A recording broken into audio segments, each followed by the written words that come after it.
অনেকের জীবনে রিজেকশনস আসে, তাই না দাদা? রাইট, রিজেকশন আসলে অনেকেই কি মনে করে, বারবার আসলে ভেঙে যায়। ভেঙে যায়। কিন্তু এভাবে কতজন ভাবতে পারি আমরা যে rejection is all about higher purpose of redirection. You are not rejected, you are redirected for higher purpose. মানে আমি যদি রিজেক্ট হচ্ছি, তার মানে কোথাও না কোথাও কিছু না কিছু আমার মধ্যে মিস্টেক্স আছে। আমরা অনেক সময় কি হয়, কোনো সময় রিজেক্টেড হলে আমরা অন্য মানুষের ভুল ধরার চেষ্টা করি এবং অ্যাটমসফিয়ারের কি কারণে আমার ভুলটা হয়েছে ওটা দেখি। কিন্তু খুব কম ক্ষেত্রে আমরা সেলফ অ্যানালিসিস করি, বা ইংলিশে যেটাকে বলা হয় ইন্ট্রোস্পেকশন।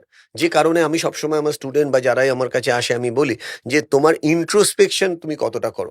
তো অনেকেই বলে ইন্ট্রোস্পেকশন মানে কি? তো তখন আমি সেই কর্পোরেট ট্রেনিংয়ে যেটা বলা হয়, ইন্টারপার্সোনাল স্কিলে সবাই বেস্ট হতে চায়, রাইট। কিন্তু কজন মানুষ ইন্ট্রাপার্সোনাল স্কিলে বেস্ট হয়, কজন মানুষ 10 মিনিট ইন্ট্রাতে কাজ করে। ইন্টারপার্সোনাল মানে how I communicate with others, intrapersonal মানে how I communicate with myself. Myself. যেরকম আপনি দাদা প্রচুর ট্রেনিং করান, আমি আপনার প্রচুর ভিডিও দেখছিলাম, এবং দেখতে দেখতে ভাবছিলাম যে এরকম একটা মহান মানুষের সামনে আমিও বসবো।